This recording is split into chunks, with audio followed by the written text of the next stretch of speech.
আমি একটু আমার পরিচয় দেই। আমার নাম রূপন বাদশা। আমি এসসি জব কেয়ারে দীর্ঘদিন আছি। এসসি জব কেয়ারের সিনিয়র লেকচারার হিসেবে কর্মরত আছি। আমি আপনাদের বাংলা ক্লাস নিব আজকে। বাংলার দুইটা পার্ট আপনারা নিশ্চয়ই জানেন, একটা সাহিত্য আর একটা হলো ব্যাকরণ। আজকে আপনারা যেই টপিকটা পড়তে চাইবেন আমি আপনাদের চাহিদা মোতাবেক ওই টপিকটাই পড়ার চেষ্টা করব, পড়ানোর চেষ্টা করব ইনশাআল্লাহ। আচ্ছা, তাহলে আমি বাংলা ক্লাস নিব। আপনারা নিশ্চয়ই শুনতে পাচ্ছেন। আপনারা কোন টপিকটা পড়তে চান আমার কাছে বলেন। সাহিত্য অথবা ব্যাকরণের যে কোনো টপিক আপনাদের পছন্দ মতনে আজকে ছুড়ে দিবেন, আমি ওইটা নিয়ে কিছুক্ষণ কথা বলার চেষ্টা করব ইনশাআল্লাহ। একটা কথা বলে রাখি, আজকে আমরা এমন একটা টপিক নিয়ে কথা বলবো যেই টপিকটা বাংলাদেশের সকল ধরনের প্রতিযোগিতামূলক পরীক্ষার জন্য এক বা একাধিক মার্কের কোশ্চেন কমন থাকে। এইরকম একটা কমন টপিক আমরা সিলেক্ট করব। আচ্ছা, আপনাদের মধ্যে থেকে যদি সিলেক্ট করে দেন তাহলে আমি ওইটাই পড়াবো। এছাড়া যদি আমাকে সিলেক্ট করতে বলেন তাহলে তো আমি আমার মতো করে সিলেক্ট করব, এতে তো আর টিচার জাজ করা হবে না।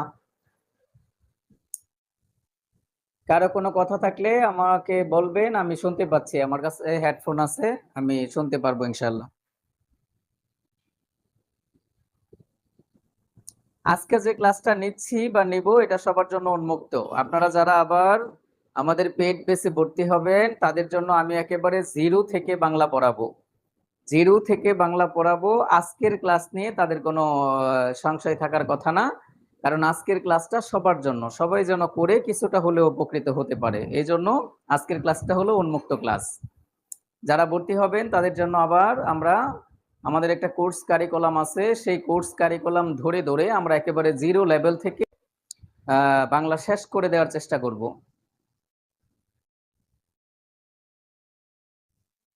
আচ্ছা দেখুন, আমরা হ্যাঁ, বাংলা ব্যাকরণের একটা গুরুত্বপূর্ণ টপিক আপনারা সবাই জানেন, কারক। একজন বলল কারক পড়ানোর জন্য, চলুন আমরা একটু কারক নিয়ে কথা বলি আজকে। কারক একটা ব্রাইটাল টপিক, সব ধরনের চাকরির পরীক্ষায় এক বা একাধিক মার্কের কোশ্চেন আসতে দেখা যায়। এটা নিয়ে মানুষের মধ্যে একটু সংশয় রয়েছে এবং একটু ভয় ভীতিরও কারণ রয়েছে। টপিকটা এত সহজ না, আবার এত কঠিনও না। প্রকারভেদগুলো বেশি থাকার কারণে অনেকে হয়তোবা একটু গুলিয়ে ফেলে। তো আমরা যদি ধারাবাহিকভাবে একটু পড়ার চেষ্টা করি এবং কারক কি এটা বোঝার চেষ্টা করি তাহলে আমরা আনসার করতে পারবো, এবং পরীক্ষায় ভালো করতে পারবো। আমি আজকে আপনাদের সাথে কিছুক্ষণ থাকবো, কথা বলবো। যারা সাথে আছেন তারা সাথেই থাকুন। দেখুন কারককে আমরা একটু সহজ করে উপস্থাপন করার চেষ্টা করছি। প্রথমে আমরা কারক সম্পর্কে একটু জেনে নিব, এই শব্দটা সম্পর্কে একটু জেনে নেওয়ার চেষ্টা করব। আমরা যদি মাঝখানে আবার কারক কথাটা লিখি, এই কারক শব্দটা একটা সংস্কৃত ভাষার শব্দ, সংস্কৃত বা তৎসম শব্দ। তৎসম, তাহলে কোশ্চেন যদি হয় কারক শব্দটা কোন ভাষার শব্দ, আমরা উত্তর দিব সংস্কৃত বা তৎসম শব্দ। কারক শব্দটা কোন পদ যদি কোশ্চেন করি তাহলে আমরা উত্তর দিব এটা বিশেষ্য পদ। বিশেষ্য পদ। কারক শব্দটাকে যদি আমরা বিশ্লেষণ করি তাহলে আমরা এরকম পাবো, ক্রি যোগ অপ বা নক ইকুয়াল টু কারক। এখানে একটা কথা বলে রাখি, আপনারা নিশ্চয়ই জানেন যে আমাদের বাংলা ব্যাকরণে কিছুটা পরিবর্তন এসেছে। 1995 সাল থেকে একটা বই প্রণোদিত হয়ে 2020 সাল পর্যন্ত এই বইটা বাজারে রাজ করেছিল। এই বইটা রচনা করেছে মনির চৌধুরী ও মোফাজ্জল হায়দার চৌধুরী স্যার। তাদের সাথে রফিকুল ইসলামও ছিল, তবে সেই নামটা আসেনি। এরা দুইজনের নামে এই বইটা বাজারে এই প্রায় 25 বছর 26 বছর রাজত্ব করেছে। 2020 সালের নভেম্বর মাসে নবম দশম শ্রেণীর শিক্ষার্থীদের জন্য একটা নতুন বোর্ড বই প্রণয়ন করা হয়েছে এবং ওই বোর্ড বইয়ের মধ্যে এই আগের বইটার তুলনায় অনেক রদবদল হয়েছে, অনেক পড়া কমেছে, অনেক নতুন নতুন ইনফরমেশন এসেছে, ইত্যাদি ঘটনা ঘটেছে। কষ্ট করে যারা প্রতিযোগিতামূলক পরীক্ষা দিবেন তাদেরকে কিন্তু আগের ব্যাকরণ আর নতুন ব্যাকরণে কি ধরনের পরিবর্তনটা এসেছে এটা জানা অত্যন্ত জরুরি। এটা না জানলে কিন্তু আপনারা আনসার করতে পারবেন না, সুতরাং এটা জানা দরকার। আগের ব্যাকরণে ক্রি এর আগে এই ধাতু নির্দেশক চিহ্নটা ছিল বা প্রকৃতি চিহ্নটা ছিল। নতুন ব্যাকরণের নিয়ম অনুযায়ী যদি এই চিহ্নটা আপনারা নাও দেন তারপরেও বিশ্লেষণ হবে, বিশ্লেষণ করা সম্ভব। এই চিহ্নটা দেওয়া এখন আর বাধ্যতামূলক না, না দিলেও চলবে। তাহলে একটা ব্যাপার জানলাম। দ্বিতীয় ব্যাপারটা ছিল ক্রি ধাতুর সাথে অক বা নক প্রত্যয় যুক্ত হয়ে কারক শব্দটা হতো। এই দুইটাই আগের ব্যাকরণে উত্তর ছিল, বরং এপ্রোপ্রিয়েট উত্তর ছিল এই নক, কারণ এটা একটা সংস্কৃত প্রত্যয় আর এটা খাঁটি বাংলা প্রত্যয়, এজন্য এটাই এপ্রোপ্রিয়েট উত্তর ছিল। কিন্তু নতুন ব্যাকরণে বা বর্তমান ব্যাকরণে বলা হয়েছে এই নক হবে না, তাহলে কারকের বিশ্লেষণ হবে ক্রি যোগ অক। এটা কারকের একটা ব্রাইটাল পরিবর্তন নতুন ব্যাকরণে, একটু মাথায় রাখেন। তাহলে কারককে বিশ্লেষণ করলে আমরা কি পাই? ক্রি যোগ অক পাই। আচ্ছা, যেহেতু ক্রি একটা ধাতু আর অক একটা প্রত্যয়, তাহলে ধাতুর সাথে প্রত্যয় যুক্ত হয়ে যে শব্দটা গঠিত হয় ওই শব্দটাকে বলা হয় কৃদন্ত শব্দ, আর পদটাকে বলা হয় কৃদন্ত পদ। আচ্ছা, এখন যদি কোশ্চেন হয় যে এই কারক শব্দটা বাংলা ব্যাকরণের কোন প্রক্রিয়ায় সাধিত হয়েছে, তাহলে আমরা উত্তর দিব প্রকৃতি প্রত্যয়ের মাধ্যমে কারক শব্দটা সাধিত হয়েছে। এই প্রত্যয় আবার দুই প্রকার, একটা কৃত প্রত্যয় আর একটা তদ্ধিত প্রত্যয়। যদি কখনো কোশ্চেন হয় কারক শব্দটা কোন প্রত্যয় সাধিত শব্দ, তাহলে আমরা উত্তর দিব কারক শব্দটা কৃত প্রত্যয় সাধিত শব্দ। কৃত প্রত্যয় সাধিত শব্দ, আমি আর লিখলাম না। আচ্ছা, এখন আমরা দেখব কারক মূলত কাকে বলে। কারক কাকে বলে? আপনারা সবাই জানেন যে নাম পদের সাথে ক্রিয়াপদের যে সম্পর্ক তাকে বলা হয় কারক। তাহলে আমরা একটু শর্ট করে লিখে দিলাম যে ক্রিয়াপদের সাথে নাম পদের একটা সম্পর্ক হবে আর সেই সম্পর্কটার নাম হবে কারক। তাহলে কোশ্চেন হতে পারে কারক মূলত কিসের নাম?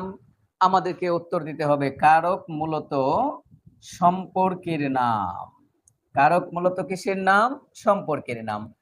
এখন যদি কোশ্চেন করা হয় কার সাথে কার সম্পর্ক, তাহলে আমরা উত্তর দিব ক্রিয়াপদের সাথে নামপদের সম্পর্ক। এই সম্পর্কটার নাম হলো কারক। কিন্তু যদি বলা হয় কারক শব্দের অর্থ কি, কারক শব্দের অর্থ কি, তাহলে কারক শব্দের অর্থ হিসেবে আমরা জানবো কর্ম সম্পাদক। কর্ম সম্পাদক বা আপনি সাধকও বলতে পারেন। তাহলে কারক শব্দের অর্থ কি? কর্ম সম্পাদক বা সাধক। এবার যদি আমরা দেখি কারক শব্দটা কোন লিঙ্গ, তাহলে আমরা উত্তর দিব কারক শব্দটা পুংলিঙ্গ। তাহলে কারক শব্দটা পুংলিঙ্গ। যদি এটা পুরুষ লিঙ্গ বা পুংলিঙ্গ হয় তাহলে এর স্ত্রীলিঙ্গটা কি হবে? এর স্ত্রীলিঙ্গ হলো কারিকা। কারিকা। তাহলে কারক শব্দের স্ত্রীলিঙ্গ কি হবে? উত্তর হবে কারিকা। আচ্ছা, কারক শব্দটা নিয়ে আমি কয়েকটা কথা বলার চেষ্টা করলাম, যদি আরেকটু আপনাদেরকে সাম আপ দিয়ে যাই। কারক শব্দটা সংস্কৃত বা তৎসম ভাষার শব্দ। কারক শব্দটা বিশেষ্য পদ। কারক শব্দটাকে বিশ্লেষণ করলে পাওয়া যায় ক্রি যোগ অক। যদি অপশনে অক না থাকে সেক্ষেত্রে আপনি নকও আনসার করতে পারবেন, তবে যখন অক অ্যাবসেন্ট থাকবে। কিন্তু কোন অপশনে যদি অক থাকে আবার কোন অপশনে যদি নক থাকে, আপনি যদি নক আনসার করে ফেলেন তাহলে বর্তমান প্রেক্ষাপটে 1 মার্ক পাবেন না, মাথায় রাখবেন। কারক শব্দটা গঠিত হয়েছে প্রকৃতি প্রত্যয়ের মাধ্যমে। যদি বলা হয় এটা কোন প্রত্যয়, তাহলে আমরা উত্তর দিব কারক শব্দটা কৃত প্রত্যয়। তাহলে কারক শব্দের অর্থ কি? কারক শব্দের অর্থ হলো কর্ম সম্পাদক বা সাধক। কারক মূলত কিসের নাম? সম্পর্কের নাম। কার সাথে কার সম্পর্ক? ক্রিয়াপদের সাথে নামপদের সম্পর্ক। কারক শব্দটা কোন লিঙ্গ? পুরুষ লিঙ্গ। তাহলে এর স্ত্রীলিঙ্গ কি হবে? উত্তর হলো কারিকা। এর স্ত্রীলিঙ্গ হবে কারিকা। আচ্ছা, এখন আসুন আরেকটা ব্রাইটাল কথা। কারক বাংলা ব্যাকরণের কোন অংশে আলোচিত হয়? এমন সময় আমরা উত্তর দিতে যায়া একটু ঝামেলা পড়ব।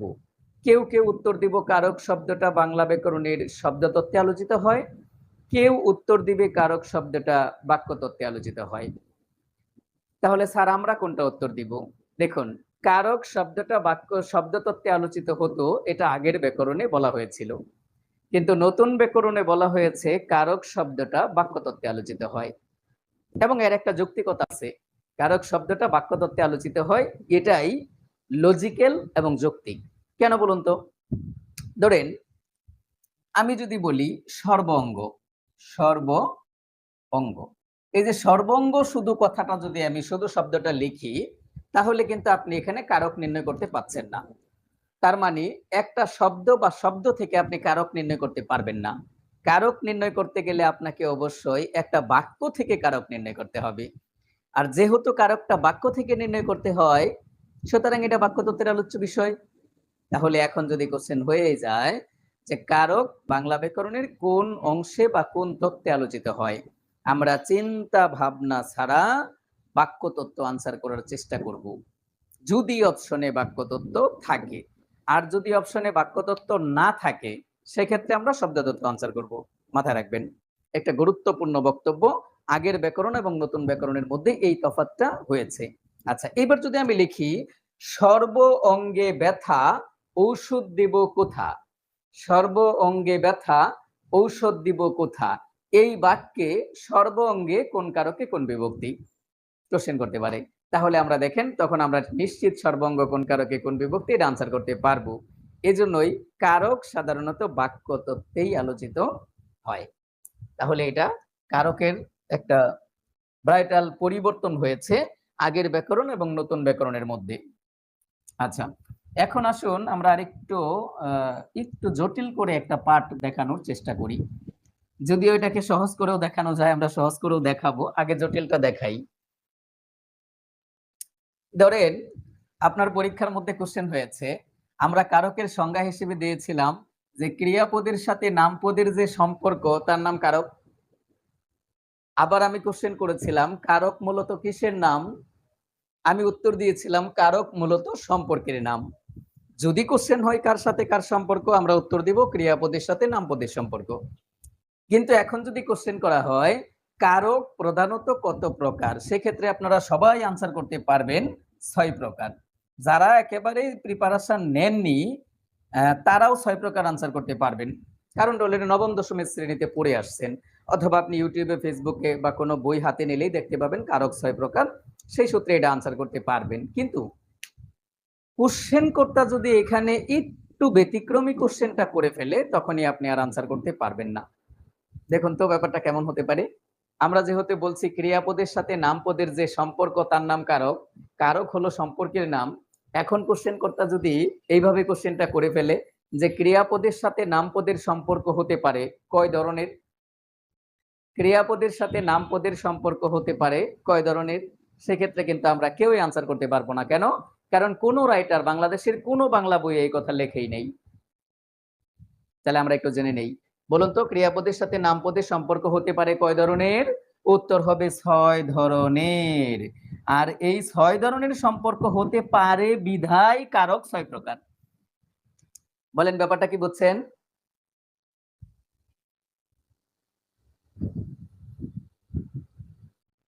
হ্যাঁ, রেসপন্স করবেন প্লিজ। কথাটা কি বুঝছেন? যে ক্রিয়াপদের সাথে নামপদের সম্পর্ক হতে পারে কত ধরনের? 6 ধরনের। তার মানে কোশ্চেনটা কি ছিল? কারক কত প্রকার, প্রধানত কত প্রকার। এই কোশ্চেনটাকে কোশ্চেন করতে একটু পেঁচ লাগাইয়া ঘুরাইয়া এই কোশ্চেনটা করেছে যে ক্রিয়াপদের সাথে নামপদের সম্পর্ক হতে পারে কয় ধরনের? উত্তর হবে 6 ধরনের। আচ্ছা, একটু মাথায় রাখেন, যেহেতু আমরা চাকরির প্রিপারেশন নেওয়ার জন্য আজকে চাকরির ক্লাসের ফ্রি ক্লাসে এসেছি, একটু মাথায় রাখুন। সেই 2009 সাল থেকে শুরু করে 2024 সাল পর্যন্ত একটা সরকারের আমল ছিল, যেই সরকারের আমলে আপনি এসএসসি পাস করেছেন, এইচএসসি পাস করেছেন, ইন্টারমিডিয়েট পাস করেছেন, অনার্স পাস করেছেন, মাস্টার্স পাস করেছেন, করার পরে চাকরির প্রিপারেশন নিচ্ছেন। আপনি কিন্তু এর মধ্যে আর কোনো সরকারের রদবদল দেখেননি। যেহেতু দেখেননি, তাই এই 17 বছর ধরে একই টাইপের কোশ্চেন হয়েছিল, একই ক্যাটাগরির কোশ্চেন হয়েছিল, একই রকমের কোশ্চেন হয়েছে, একই ধারাবাহিকতায় কোশ্চেন হয়েছে। আর এখন যেহেতু নতুন সরকারের আমল চলছে, একটু মাথায় রেখে প্রিপারেশনটা নিতে হবে। আগের গতানুগতিক নিয়মে যে কোশ্চেনগুলো পরীক্ষার মধ্যে কোশ্চেন হয়েছিল, এগুলো এখন বর্তমানের পরীক্ষায় কোশ্চেন নাও হতে পারে, না হওয়ার কিছুটা সম্ভাবনা হলেও আছে। তাই আপনারা একটু ডিপলি প্রিপারেশন নেওয়ার চেষ্টা করবেন। এতদিন ধরে যে এমসিকিউ পড়ার একটা প্রবণতা তৈরি হয়েছিল, এখান থেকে একটু বেরিয়ে আসতে হবে। বেরিয়ে আসতে হবে এই জন্য যে আপনি দেখবেন 47, 48, 49, 50 এই 4টা বিসিএস এর মধ্যে আমরা বাংলার ব্যতিক্রম ধর্মী কোশ্চেন দেখতে পেয়েছি। জীবনে এই প্রথম দেখতে পেয়েছি যে রস্যইর উপরের অংশকে কি বলা হয়। এই প্রথম আমরা দেখতে পেয়েছি যে চর্যাপদের প্রথম কবিতা লুইপা রচিত কা আতর বড় পঞ্চবিডাল চঞ্চল চি এ পৈঠাকাল দৃঢ় করিও মহাশ পরিমাণ লুই বুনুই গুরু পুষিও জানো। এখানে কোশ্চেন করেছিল লুই বুনুই গুরু পুষিও জানো, এই বনুই শব্দের অর্থ কি? এত ডিপ কোশ্চেন আমরা এর আগে কখনো দেখিনি। এরপরে আমরা যেহেতু আজকে ব্যাকরণ পড়াইতে আসছি, ব্যাকরণ থেকেও একটা কোশ্চেন হয়েছিল, আমি বলবো এটা ভয়ঙ্কর একটা কঠিন কোশ্চেন হয়েছিল। সেটা কি? মানুয়েল দা আসুনসাউ কত বছর ধরে শব্দ সংগ্রহ করেছিল বাংলা ব্যাকরণ রচনার জন্য? যদিও মানুয়েল দা আসুনসাউ বাংলা ব্যাকরণ রচনা করেই নাই, তিনি যেটা রচনা করেছিল তার বইটার নাম হলো ভোকাবুলারিউ এম ইডিওমা বেনগোল্লা ই পর্তুগিজ, অর্থাৎ বাংলা ভাষার শব্দকে পর্তুগিজ ভাষায় অনুবাদ করা হয়েছিল এবং ওই গ্রন্থটা ছিল একটা অভিধান গ্রন্থ। আর এই শব্দই তিনি সংগ্রহ করেছিলেন 9 বছর ধরে, অর্থাৎ 1734 সালে তিনি শুরু করেছিলেন। 1743 সালে পর্তুগালের রাজধানী লিসবন শহর থেকে রোমান লিপিতে এই গ্রন্থটা তিনি প্রকাশ করেছিলেন। এটা পরীক্ষার মধ্যে কোশ্চেন হয়েছে যে মানুয়েল দে আসুনসাউ বাংলা ব্যাকরণ রচনা করার জন্য কত বছর ধরে শব্দ সংগ্রহ করেছিল। এই কোশ্চেনগুলো ভয়ঙ্কর কোশ্চেন। তাই আমি আপনাদেরকে বলবো, গতানুগতিক যে এমসিকিউ গুলা এই জীবৎকালে এই 16-17 বছর ধরে পরীক্ষার মধ্যে কোশ্চেন হয়েছে, এই 2026 সালের শেষের দিকে পরীক্ষায় অথবা সামনের পরীক্ষাগুলোর মধ্যে এই কোশ্চেনগুলো নাও হতে পারে। আমরা নতুন নতুন প্যাটার্নের কিছু নতুন নতুন কোশ্চেন দেখতে পাবো। সুতরাং যারা প্রতিযোগিতামূলক পরীক্ষার প্রিপারেশন নিচ্ছেন তারা বি কেয়ারফুল, তারা একটু সাবধান হয়ে যাবেন। ধন্যবাদ। আচ্ছা, এখন যদি আমরা দেখি কারকের মধ্যে আরো বেশ কয়েকটা ব্রাইটাল পরিবর্তন এসেছে। এই 6 প্রকারের মধ্যে আমরা সবাই জানি একটা কর্তাকারক, একটা কর্তৃকারক, একটা কর্মকারক, একটা করণকারক, একটা সম্প্রদান কারক, একটা অপাদান কারক, একটা অধিকরণ কারক। আচ্ছা, আপনারা চাইলে আমি লিখে দিব, যদি কেউ লিখে দেওয়ার জন্য তাহলে লিখে দিব। বলেন, লিখে দিব? কর্তৃকারক, কর্মকারক, করণকারক, সম্প্রদান কারক, অপাদান কারক এবং অধিকরণ কারক, এই 6 প্রকার কারক আমরা সবাই জানি। তবে এই 6 প্রকার কারক নতুন ব্যাকরণে নাই। স্যার, তাহলে কই গেল? এই যে দেখেন, একটা কারক ছিল সম্প্রদান, এই সম্প্রদান কারককে নতুন ব্যাকরণে বাদ দেওয়া হয়েছে। এবং 43 বিসিএস এই কোশ্চেনটা এসেছিল, রবীন্দ্রনাথ ঠাকুর কোন কারককে বাদ দিতে চেয়েছিলেন? উত্তর ছিল এই সম্প্রদান কারক, কারণ রবীন্দ্রনাথ ঠাকুর অনেক আগে সম্প্রদান কারককে বাদ দিতে চেয়েছিলেন। আমরা লিঙ্কটা চেঞ্জ করে দিচ্ছি, আপনারা সাথেই থাকবেন।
কারককে নতুন ব্যাকরণে বাদ দেওয়া হয়েছে। এখানে কিন্তু আমরা বলছি যে 43 BCS একটা কোশ্চেন এসেছিল, রবীন্দ্রনাথ ঠাকুর কোন কারককে বাদ দিতে চেয়েছিলেন? উত্তর ছিল এই সম্প্রদান কারক। আর নতুন ব্যাকরণে এই সম্প্রদান কারককে বাদ দেওয়া হয়েছে।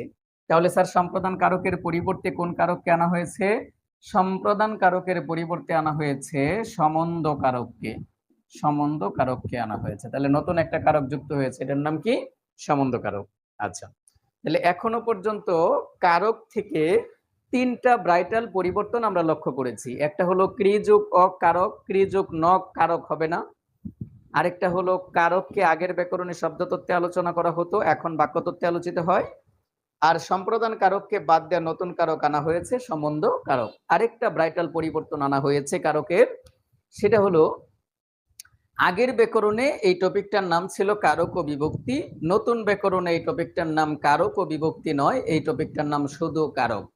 তাই কারকের সাথে বিভক্তি যুক্ত করে কোশ্চেন না আসার সম্ভাবনাও আছে। কারণ আমরা যে ছোট সময় থেকে পড়ে আসছিলাম যে বিভক্তি প্রধানত দুই প্রকার, একটা ক্রিয়া বিভক্তি আর একটা নাম বিভক্তি। ক্রিয়া বিভক্তির কোনো প্রকারভেদ নাই, নাম বিভক্তি 7 প্রকার। এই 7 প্রকার হলো প্রথমা, দ্বিতীয়া, তৃতীয়া, চতুর্থী, পঞ্চমী, ষষ্ঠী, সপ্তমী। এই বিভক্তিগুলো নতুন ব্যাকরণে নাই।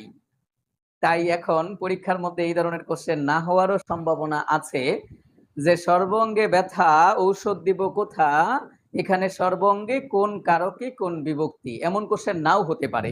যদি না হয় তাহলে অবাক হওয়ার কিছু নাই, কোশ্চেন এইটুকু হতে পারে যে সর্ব অঙ্গে কোন কারক, আপনাকে উত্তর দিতে হবে অধিকরণ কারক, বিভক্তি নাই। তাহলে এভাবে কোশ্চেন হতে পারে। আচ্ছা, এবার চলুন আমরা 6 প্রকার কারকের প্রথম যে কারকটা আছে কর্তৃকারক, এটা নিয়ে আমরা একটু কথা বলার চেষ্টা করি।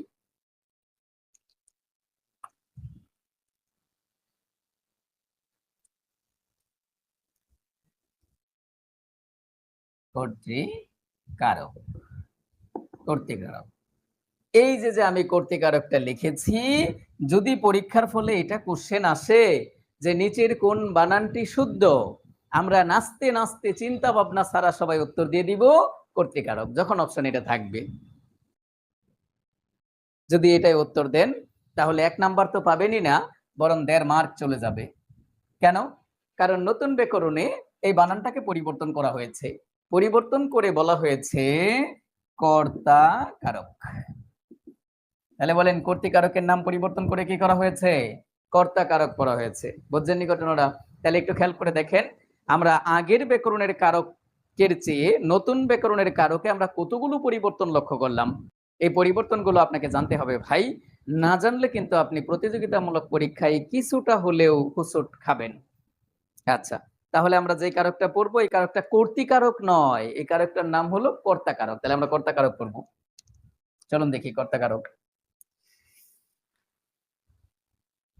কর্তা কারক, কর্তা কারক কাকে বলে? কর্তা কারক কাকে বলে সংজ্ঞাটা লিখে দিলে একটু সময় লাগবে, আমি বলে দেই। বাক্যে যে বিশেষ্য স্থানীয় পদ ক্রিয়া সম্পাদন করে, বাক্যে যে বিশেষ্য স্থানীয় পদ ক্রিয়া সম্পাদন করে তাকে বলা হয় বাক্যের কর্তাপদ। আবার বলছি, বাক্যে যে বিশেষ্য স্থানীয় পদ অথবা যে পদ ক্রিয়াটা সম্পাদন করবে তাকে বলা হবে বাক্যের কর্তাপদ। এই কর্তাপদের সাথে বাক্যের ক্রিয়াপদের যে সম্পর্ক, সেই সম্পর্কটার নাম হলো কারক। তাহলে সেই সম্পর্কটার নাম কোন কারক? কর্তা কারক। আবার বলছি, বাক্যে যে পদ ক্রিয়া সম্পাদন করবে তাকে বলা হবে বাক্যের কর্তাপদ। এই কর্তাপদের সাথে বাক্যের ক্রিয়াপদের যে সম্পর্ক, ওই সম্পর্কটাকে বলা হবে কর্তা কারক। তার মানে ক্রিয়াপদের সাথে বাক্যের যে কর্তা সম্পর্কটা, ওই কর্তাটাই মূলত কর্তা কারক। যেহেতু কর্তাটাই মূলত কর্তা কারক, তাহলে আপনাকে আমাদের বাংলা ভাষায় বা বাংলা ব্যাকরণে কত প্রকারের কর্তা আছে এটা আপনাকে আগে জানতে হবে। একটা সহজ থিওরি আছে, নবম দশম শ্রেণীর আগের বোর্ড বই বলে দিয়েছিল যে বাক্যের ক্রিয়াপদকে কে বা কারা দিয়ে প্রশ্ন করলে উত্তরে যা পাওয়া যায় তাই মূলত কর্তা বা কর্তা কারক বা কর্তৃকারক, এরকম বলা ছিল। এখন যদি আপনি এটা শিখে মনে মনে ভাবেন যে আপনি কারকের হাফিজ হয়ে গেছেন, তাহলে আপনি কারকের 1 নম্বর পাবেন না, 100% নিশ্চিত। তাহলে আপনাকে একটু বিস্তারিত জানতে হবে। কর্তাপদ ক্রিয়াপদকে কে বা কারা দিয়ে প্রশ্ন করলেই আপনি কর্তা পাবেন না এবং কর্তৃকারক পাবেন না। মনে রাখবেন, অন্ততপক্ষে কর্তা কারক আনসার করার জন্য আপনাকে 7 প্রকার কর্তা পড়তে হবে। 7 প্রকার কর্তা পড়তে হবে। এই 7 প্রকার কর্তা যদি আপনি চিনেন, তাহলে আপনি কর্তা কারক আনসার করতে পারবেন। চলুন আমরা কর্তা কারকের এই 7 প্রকার কর্তার মধ্যে চলে যাই। বাক্যের বৈচিত্র্য ও বৈশিষ্ট্য অনুসারে কর্তাকে 4 ভাগে ভাগ করা যায়। বাক্যের বৈচিত্র্য ও বৈশিষ্ট্য অনুসারে কর্তাকে 4 ভাগে ভাগ করা যায়। একটা হলো মুখ্য কর্তা, মুখ্য কর্তা। একটা হলো প্রযোজক কর্তা, আরেকটা হলো প্রযোজ্য কর্তা, আরেকটা হলো ব্যতিহার কর্তা। তাহলে বলুন, বাক্যের বৈচিত্র্য ও বৈশিষ্ট্য অনুসারে কর্তা কত প্রকার? উত্তর হলো 4 প্রকার। মুখ্য কর্তা, প্রযোজক কর্তা, প্রযোজ্য কর্তা, ব্যতিহার কর্তা। এখানে একটু কষ্ট করে লিখে দিই, হলো বৈচিত্র্য ও বৈশিষ্ট্য অনুসারে কর্তা কত প্রকার? কর্তা হলো 4 প্রকার। তাহলে 4 প্রকার পাইলাম। আমি আবার কিন্তু বলছিলাম 7 প্রকার কর্তা আপনাকে পড়তে হবে। তাহলে আরেকটা কর্তা হলো বাক্যের বাচ্য ও প্রকাশভঙ্গি অনুসারে কর্তা 3 প্রকার। বাক্যের বাচ্য, এই যে আমরা বললাম বাচ্য ও প্রকাশভঙ্গি অনুসারে কর্তা 3 প্রকার। এই 3 প্রকার কি কি? একটা হলো কর্ম বাচ্যের কর্তা, আরেকটা হলো ভাব বাচ্যের কর্তা, আরেকটা হলো কর্মকর্তা বাচ্যের কর্তা। তাহলে যেখানে পেলাম আমরা 3 প্রকার কর্তা। এই 7 প্রকার কর্তা থেকেই আপনার কর্তা কারকের প্রশ্ন হতে পারে। এর বাইরে আর কর্তাই নাই, কর্তা কারক থেকে প্রশ্ন হবে না। তাহলে আপনি ক্রিয়াপদকে কে বা কারা দিয়ে প্রশ্ন করলে উত্তরে কর্তৃকারক বা কর্তা কারক পাওয়া যায়, এটা না শিখে বরং আপনি এই 7 প্রকার কর্তা শিখে ফেলুন।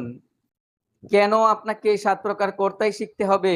পরীক্ষার মধ্যে এমনও কোশ্চেন হতে পারে, শিক্ষক ছাত্রদের ব্যাকরণ পড়াচ্ছেন, এই বাক্যে শিক্ষক কোন কর্তা?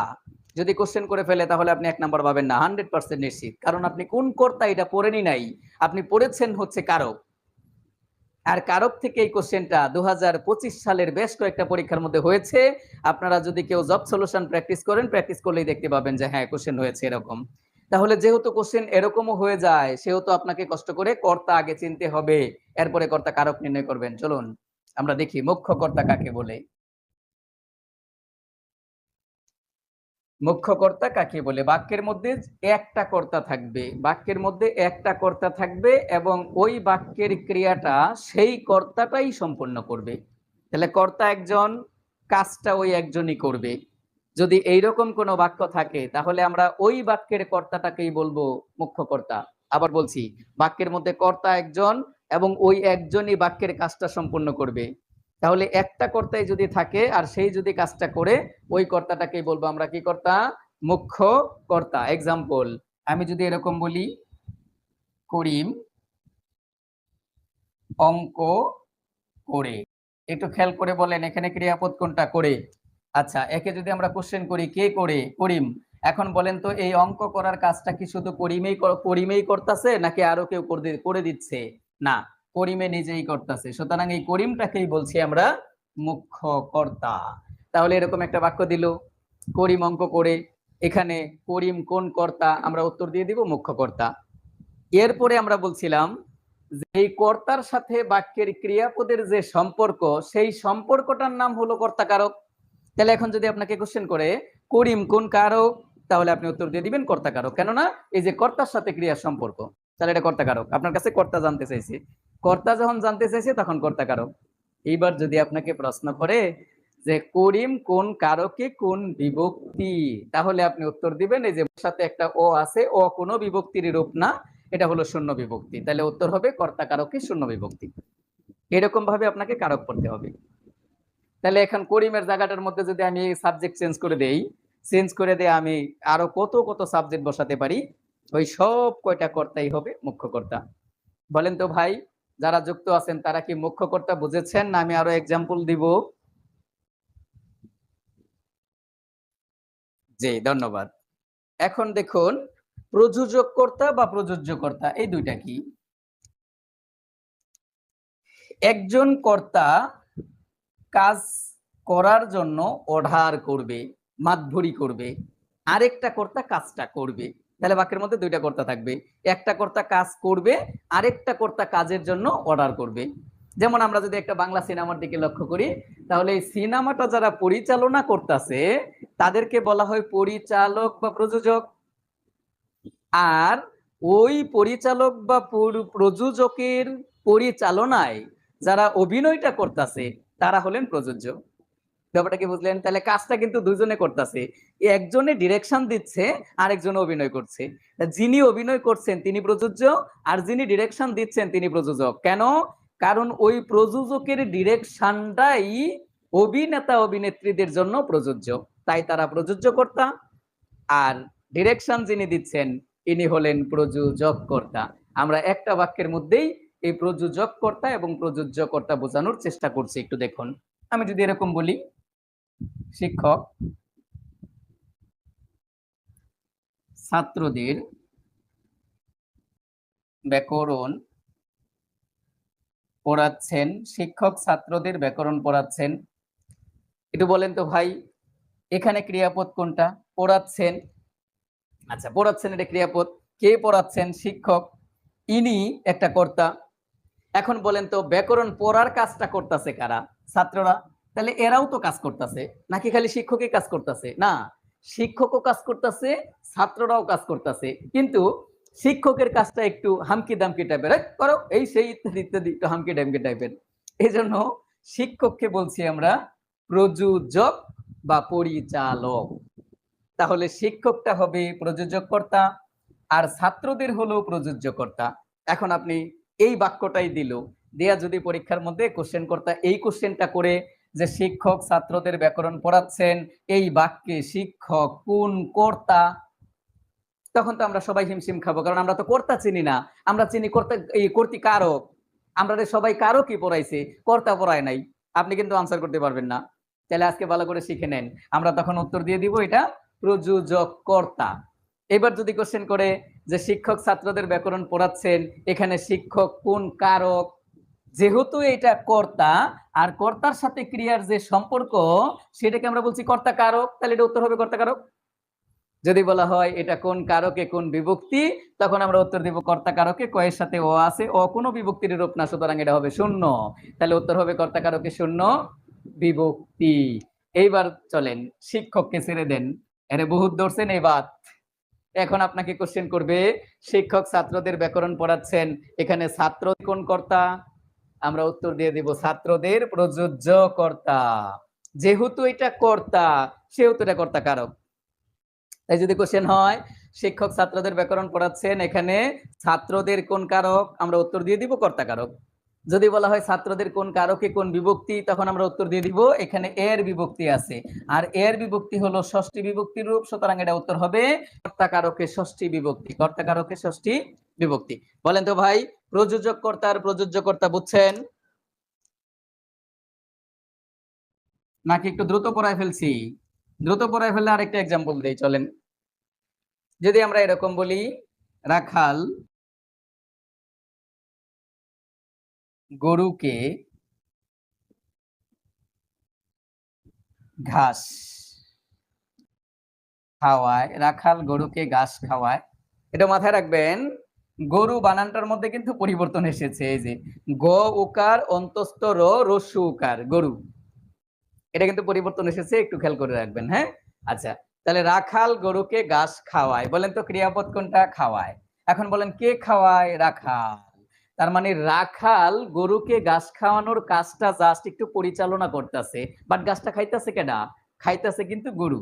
তাহলে গরু ও কাজ করতেছে, রাখালও কাজ করতেছে, তো দুইটা কাজের ধরন একটু ভিন্ন। ইনি গরুর কাছে যাইয়া খুব হামকি দামকি পড়তেছে, এই এদিকে যাইস না, এটা কিন্তু বারেক কানার তরমুজ ক্ষেত, এদিকে যাইস না, এটা মসজিদ পাথর জ্বালাফাট, এরকম ইত্যাদি ইত্যাদি বুঝাইতেছে। গরু কি করে, ওই যে যে নির্ধারিত জায়গার মধ্যে ঘাস খাইতে দিছে ওখানেই খায়, মাঝে মাঝে যায় গা, আবার আবার বিড়ানে দিয়ে ফেরত আনে। তাহলে এই যে গরুকে ঘাস খাওয়ানোর কাজটা পরিচালনা করতেছে সাধারণত রাখাল, তাই তিনি হলেন প্রযোজক কর্তা। আর রাখাল যে ডিরেকশনটা দিচ্ছে সেটা কার জন্য প্রযোজ্য? গরুর জন্য প্রযোজ্য। তাহলে গরুটা হবে প্রযোজক কর্তা। তাহলে বলুন তো, যদি বলে রাখাল কোন কর্তা, আমরা উত্তর দিব প্রযোজক কর্তা। গরুকে কোন কর্তা, উত্তর দিব প্রযোজ্য কর্তা। রাখাল কোন কারক, কর্তা কারক। প্রযোজ্য এই গরুকে কোন কারক, কর্তা কারক। রাখাল কোন কারকে কোন বিভক্তি, কর্তা কারকে শূন্য বিভক্তি। গরুকে কোন কারকে কোন বিভক্তি, গরুকে কর্তা কারকে দ্বিতীয়া অথবা চতুর্থী বিভক্তি। বলেন বুঝছেন?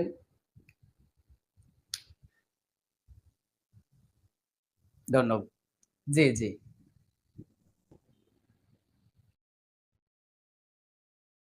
তিনজন কর্তা তো কাজ করবে না, কারণটা হচ্ছে প্রথম কর্তাটা যদি প্রযোজক হয় তাহলে বাকি যত কর্তাই থাকবে এগুলো সব প্রযোজ্য, তাই তিনজন কর্তা থাকবে না ভাই।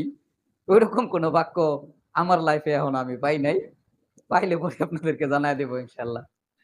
আচ্ছা, তাহলে এখন আসুন, আপনার কোশ্চেনের উত্তর আপনি পেয়েছেন কি, নাকি আমার উপর মন খারাপ করলে? আচ্ছা দেখুন, তাহলে পরে আছে কি বেতিহার কর্তা। এখানে যে ঘটনাটা ঘটবে, এখানেও দুইটা কর্তা থাকবে, দুইটা কর্তাই কাজ করবে। ব্যাপারটা একটু হাস্যরসাত্মক ভাবে পড়ে ফেলবো আমরা, এতে আপনার মাথায় দীর্ঘদিন সেট থাকবে। এখানে দেখেন, আমরা বলছিলাম রাখাল গরুকে ঘাস খাওয়ায়, এখন রাখাল ছিল প্রযোজক আর গরুকে ছিল প্রযোজ্য। তাহলে এখানে দুইটা কর্তা, দুইটা কর্তার কাজও ছিল ভিন্ন ভিন্ন। এখন কি করব, এখানেও দুইটা কর্তা থাকবে, বেতিহারের মধ্যেও দুইটা কর্তা থাকবে। দুইটা কর্তাই এক জাতীয় কাজ করবে, একটা কাজ করবে, দুইটা কর্তাই একটা কাজ করবে। আর এখানে একজন মাতবরি করছে আর একজন কাজ করছে, বেতিহারে এটা হবে না। বেতিহারে হবে দুইটা কর্তা থাকবে, দুইটাই কাজ করবে। তার মানে ব্যাপারটা কেমন? ব্যাপারটা হয়ে দাঁড়ালো এরকম, রাখালও ঘাস খাইবো, গরুও ঘাস খাইবো। ব্যাপারটা কি বুঝছেন? তার মানে শিক্ষকও পড়বো, ছাত্ররাও পড়বো। তার মানে দুইটাই কাজ করবে, দুইটা কর্তাই কাজ করবে। যদি এরকম দুইটা কর্তা থাকে তাহলে আপনারা সেই দুইটা কর্তাকে একত্রে বলবেন বেতিহার কর্তা। ফর এক্সাম্পল, আমি যদি বলি রাজায় রাজায় যুদ্ধ, রাজায় রাজায় যুদ্ধ, উলু খাগড়ার প্রাণান্ত প্রাণান্ত। রাজায় রাজায় যুদ্ধ, উলু খাগড়ার প্রাণান্ত। দেখুন, যারা আমার সাথে লাইভে যুক্ত হয়েছেন তারা আমাকে অনেকে সালাম দিয়েছেন, অনেকে জানতে চেয়েছেন আমি কেমন আছি। আমার কাছে ডিভাইস নাই, তাই আমি কিন্তু রেসপন্স করতে পারছি না। আমি যারা সালাম দিয়েছেন তাদেরকে জবাব দিয়ে দিলাম, ওয়ালাইকুম আসসালাম। আর যারা জিজ্ঞেস করেছেন আমি কেমন আছি, ভালো আছি ইনশাআল্লাহ। দোয়া চাই আপনাদের কাছে। আরো ভালো বাংলা পড়ানোর চেষ্টা করছি। আপনারা আমার সাথে থাকলে আমি হয়তোবা আরেকটু ভালো শিক্ষক হতে পারবো ইনশাআল্লাহ। আমার জন্য সবাই দোয়া করবেন। আপনাদের জন্য আমি অবশ্যই দোয়া করব। যারা চাকরি প্রিপারেশন নিচ্ছেন, নিতে চাচ্ছেন, নতুন করে স্বপ্ন দেখছেন, তারা অবশ্যই আমার সাথে থাকবেন। বাংলায় যথেষ্ট হেল্প করার চেষ্টা করব আমি ইনশাআল্লাহ। ধন্যবাদ। তাহলে দেখুন, বলা হয়েছে রাজায় রাজায় যুদ্ধ, উলু খাগড়ার প্রাণান্ত। বাক্যটার অর্থ আগে বলি। এখানে দুইটা রাজা আছে, দুইটা রাজাই কি করতেছে, যুদ্ধ করতেছে। তাহলে রাজাই যুদ্ধ করলে উলু খাগড়ার প্রাণান্ত, প্রাণান্ত মানে প্রাণ শেষ, আর উলু খাগড়া মানে হচ্ছে গুরুত্বহীন মানুষ, যেটাকে আমরা মেনগু পিপল বা আম জনতা বলে থাকি। আম জনতা না, আম জনতা। যাই হোক, তো রাজায় রাজায় যদি যুদ্ধ শুরু হয় তাহলে রাজা মারা যায় না, মারা যায় কে? মারা যায় ওই রাষ্ট্রের কিছু সাধারণ জনগণ, যাদেরকে আমরা বলছি গুরুত্বহীন ব্যক্তি, এরাই মারা যায়। তাহলে একটু খেয়াল করে দেখুন তো, এখানে রাজা কয়টা, একটা নাকি দুইটা? দুইটা রাজা। একটা হলে তো যুদ্ধই হয় না, তাহলে রাজা কয়টা? দুইটা। এখন এই দুইটা রাজাই কি যুদ্ধ করতেছে, নাকি একজন যুদ্ধ করে আরেকজন মার খায়? যদি একজন যুদ্ধ করে আরেকজন মার খায় তাহলে তো যুদ্ধই হবে না। তার মানে কি, এখানে দুইটা রাজা আছে, দুইটা রাজাই যুদ্ধ করতেছে। সুতরাং আমরা বলছিলাম বাক্যের মধ্যে দুইটা কর্তা থাকবে, দুইটা কর্তাই এক জাতীয় কাজ করবে। তখন আমরা সেই দুইটা কর্তাকে একত্রে বলবো বেতিহার কর্তা। তাহলে এখানে রাজায় রাজায় কোন কর্তা বলেন তো? উত্তর হবে বেতিহার কর্তা। রাজায় রাজার কোন কর্তা? উত্তর হবে বেতিহার কর্তা। আচ্ছা, এবার যদি বলা হয় কোন কারক, যেহেতু এটা কর্তা সেহেতু আমরা বলবো এটা কর্তা কারক, সেহেতু আমরা বলবো এটা কর্তা কারক। এবার যদি বলা হয় কোন কারকে কোন বিভক্তি, তখন আমরা উত্তর দিব এটা কর্তা কারকে অন্তস্থ ও আছে শেষে, অন্তস্থ ও, আর এই অন্তস্থ ও হচ্ছে সপ্তমী বিভক্তির রূপ। সুতরাং উত্তর হবে কর্তা কারকে সপ্তমী বিভক্তি, কর্তা কারকে সপ্তমী বিভক্তি। আচ্ছা, এবার আসুন আরো দু একটা এক্সাম্পল দেওয়ার চেষ্টা করি।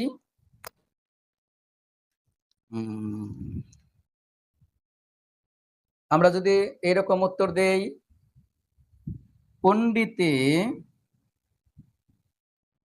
পণ্ডিতে তর্ক হয়, তর্ক হয়, পণ্ডিতে পণ্ডিতে তর্ক হয়। একটু খেয়াল করে বলেন তো, এখানে পণ্ডিত কয়জন, একজন নাকি দুইজন? নিশ্চিত দুইজন। এরা দুইজনে মিলে কি করতেছে? তর্ক করতেছে। তার মানে তর্ক করার কাজটা দুই পণ্ডিতেই করতেছে। এজন্য এই দুই পণ্ডিতকে একত্রে বলা হয় ব্যতিহার কর্তা। কি কর্তা? ব্যতিহার কর্তা।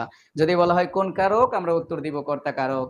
এবার যদি বলে এটা কোন কারকে কোন বিভক্তি, সেক্ষেত্রে আমরা উত্তর দিব যে শেষে এখানে এ আছে, এখানেও শেষে এ আছে, আর এ হলো সপ্তমী বিভক্তির রূপ, তাই উত্তর হবে কর্তা কারকে সপ্তমী বিভক্তি, অথবা ব্যতিহার কর্তায় সপ্তমী বিভক্তি।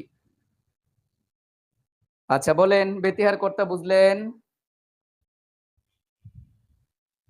নাকি আরো এক্সাম্পল দেব? দেখুন আরেকটা এক্সাম্পল দিচ্ছি। আমরা যদি বলি বাঘে মহিষে এক ঘাটে জল খায়, বাঘে এসে এক ঘাটে জল খায়। তাহলে এখানে দেখেন দুইজন কর্তা আছে, একজন বাঘ আর একটা মহিষ, একটা বাঘ আর একটা মহিষ, এরা দুইজনেই কি করে? জল খায়। তার মানে জল খাওয়ার কাজটা এই দুইটা ভদ্রলোকেই করতেছে। এজন্য এই দুইটা কর্তাকে আমরা একত্রে বলবো ব্যতিহার কর্তা। যেহেতু এটা কর্তা সেহেতু এটা কর্তা কারক। যদি বলা হয় কোন কারকে কোন বিভক্তি, তখন আমরা উত্তর দিব কর্তা কারকে, যেখানে এ আছে এখানে এ আছে, কর্তা কারকে সপ্তমী বিভক্তি। যদি বলা হয় কোন কর্তায় সপ্তমী বিভক্তি, তখন আমরা আনসার করতে পারবো এটা ব্যতিহার কর্তায় সপ্তমী বিভক্তি। তাহলে আমার সাথে একটু ইন্টারফেয়ার করেন তো। এই কর্তা কারক প্রধানত বা বৈচিত্র্য, কর্তা কারক বৈচিত্র্য বা বৈশিষ্ট্য অনুসারে 4 প্রকার। কর্তা বৈচিত্র্য ও বৈশিষ্ট্য অনুসারে কত প্রকার? 4 প্রকার। একটা মুখ্য কর্তা, একটা প্রযোজক কর্তা, একটা প্রযোজ্য কর্তা আর একটা ব্যতিহার কর্তা। এই 4 প্রকার কর্তা আপনারা চিনলেন।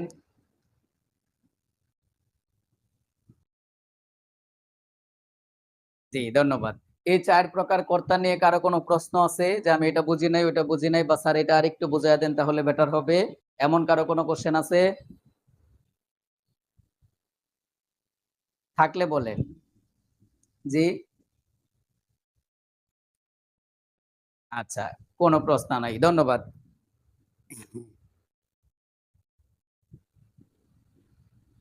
এর চেয়ে আর ব্যতিক্রম ভাবে আসতে পারে না, এর চেয়ে আর কোশ্চেন আসার সম্ভাবনা নাই।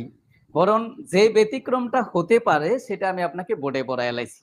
সাধারণত এগুলো আগে দেখা গেছে না, আগে কোশ্চেন এভাবেই আসছে। যেমন এই যে শিক্ষক ছাত্রদের ব্যাকরণ পড়াচ্ছেন, এখানে শিক্ষক কোন কারকে কোন বিভক্তি, এভাবে কোশ্চেন হয়েছে। এখন কোশ্চেনটা এরকম হতে পারে যে এটা কোন কর্তা, একটা স্টাইল। আরেকটা কোশ্চেন হতে পারে এটা কোন কারক, কারকের সাথে বিভক্তি অ্যাডজাস্ট নাও থাকতে পারে। এর বাইরে আর কোশ্চেন হওয়ার সম্ভাবনা নাই, আপনি শতভাগ নিশ্চিত থাকতে পারেন। আচ্ছা, তাহলে এই 4 প্রকার আমরা মুছে দিলাম। এরপরে আমরা বলেছি বাক্যের বাচ্য ও প্রকাশভঙ্গি অনুসারে কর্তা 3 প্রকার। বাক্যের বাচ্য ও প্রকাশভঙ্গি অনুসারে কর্তা 3 প্রকার। একটা হলো কর্মবাচ্যের কর্তা, একটা হলো ভাব বাচ্যের কর্তা, একটা হলো কর্ম কর্তা বাচ্যের কর্তা। আচ্ছা, এই কর্তাগুলো চেনার জন্য আপনাকে কিন্তু কষ্ট করে বাচ্য চিনতে হবে। এই কর্তাগুলো চেনার জন্য আপনাকে কষ্ট করে বাচ্য চিনতে হবে। কেননা এই কর্তাগুলোর মধ্যে বলাই হয়েছে, দেখেন কর্ম বাচ্যের কর্তা। তার মানে এটা কোন বাচ্যের কর্তা? কর্মবাচ্যের কর্তা। এখন আপনি যদি কর্মবাচ্য না চিনেন তাহলে কিন্তু আপনি এই কর্তা আনসার করতে পারবেন না। এখানে বলা হয়েছে ভাব বাচ্যের কর্তা, এখন যদি আপনি ভাব বাচ্য না চিনেন তাহলে কিন্তু এটা আনসার করতে পারবেন না।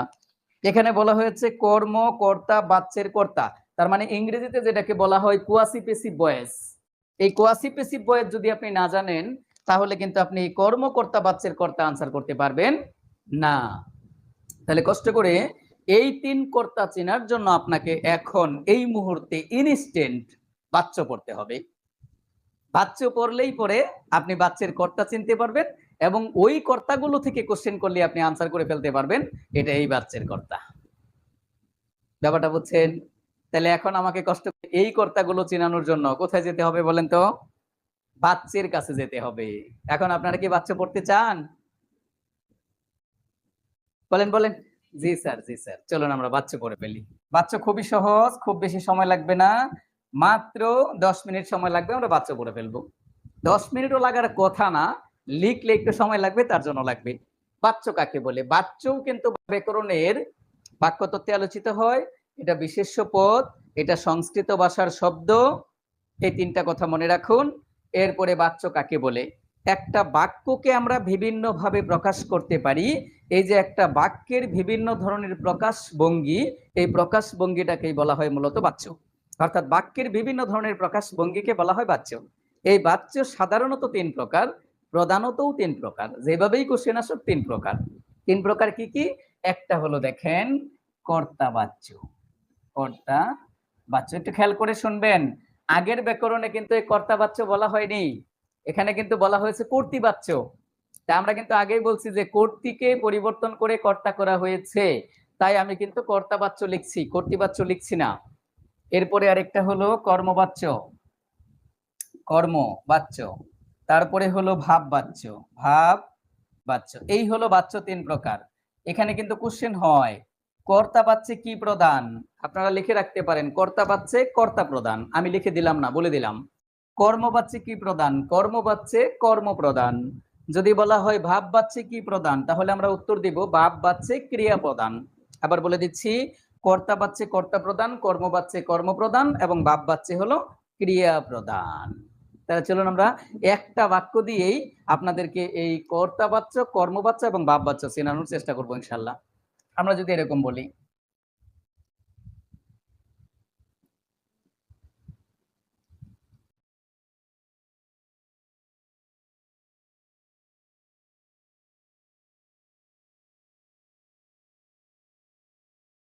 রবীন্দ্রনাথ গীতাঞ্জলি লিখেছেন। এই বাক্যটাকে আমরা এইভাবে লিখতে পারি দেখুন।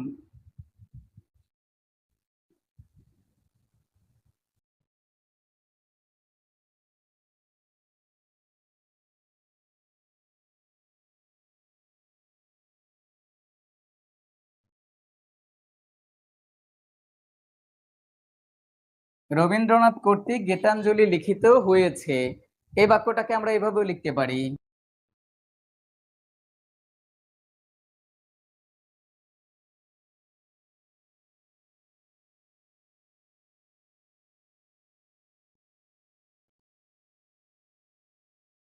লিখিত হয়েছে।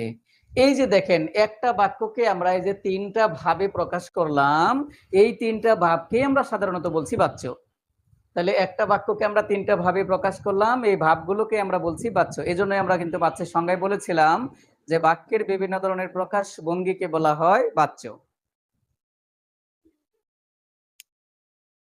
আচ্ছা, লিঙ্ক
বাচ্চের মধ্যে আপনাকে কষ্ট করে তিনটাই পড়তে হবে না কেন? আপনি যদি দুইটা বালা করে পারেন তাহলে ওই দুইটা দিয়ে বিচার করে দেখবেন এই দুইটা হচ্ছে না, তাহলে যেটা বাকি থাকবে সেটাই হয়ে যাবে।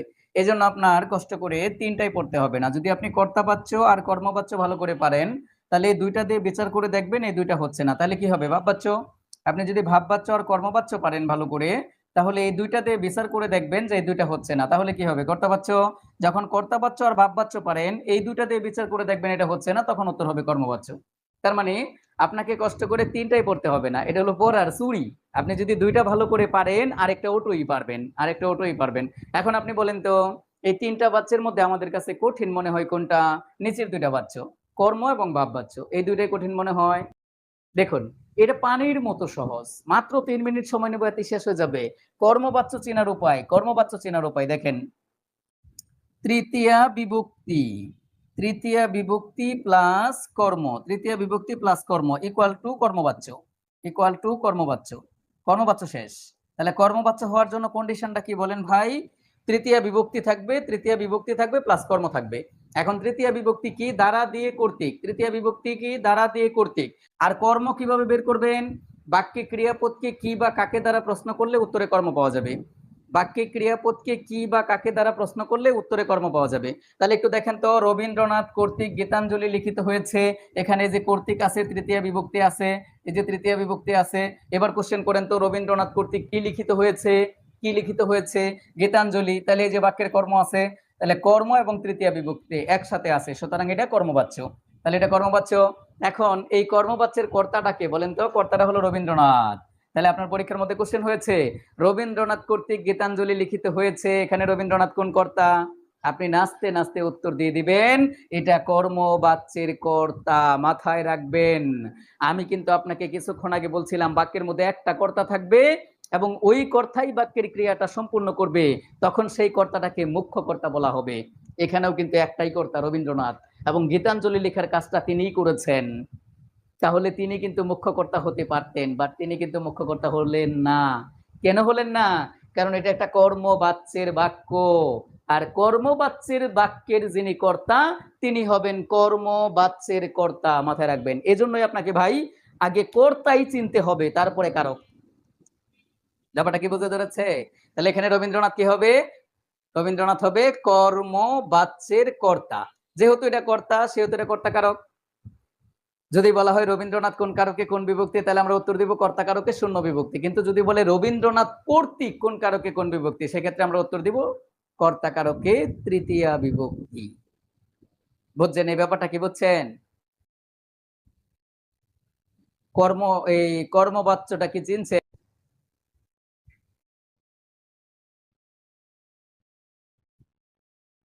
হ্যাঁ, আমি বললাম, আমি তো ওই যে কর্মবাচ্য হওয়ার জন্য কন্ডিশন দিয়েছি। কর্মবাচ্য হওয়ার জন্য কি থাকবে? তৃতীয়া বিভক্তি প্লাস কর্ম। তাহলে তৃতীয়া বিভক্তি আছে কর্তৃক, আর কর্ম আছে কি? গীতাঞ্জলি। কর্ম বের করবেন কিভাবে? ক্রিয়াপদকে কি বা কাকে দ্বারা প্রশ্ন করবেন, তাহলেই উত্তর পেয়ে যাবেন, কর্মপদ পেয়ে যাবেন। তাহলে আমরা বললাম রবীন্দ্রনাথ কর্তৃক লিখিত হয়েছে, কি লিখিত হয়েছে? গীতাঞ্জলি। তাহলে এটা কর্ম, এটা কর্ম। এই যে তৃতীয়া বিভক্তি আছে, তাহলে তৃতীয়া বিভক্তি প্লাস কর্ম ইকুয়াল টু কি বাচ্য? কর্মবাচ্য। কর্মবাচ্য শেষ আজীবনের লেগা। আরেকটা এক্সাম্পল দেই, দেখি ধরতে পারেন কিনা। যদি ধরতে পারেন তাহলে বুঝলাম যে হ্যাঁ শেষ, কাহিনী শেষ। কর্মবাচ্য আপনি বুঝে ফেলেছেন। চলুন আমরা যদি বলি এরকম, পুলিশ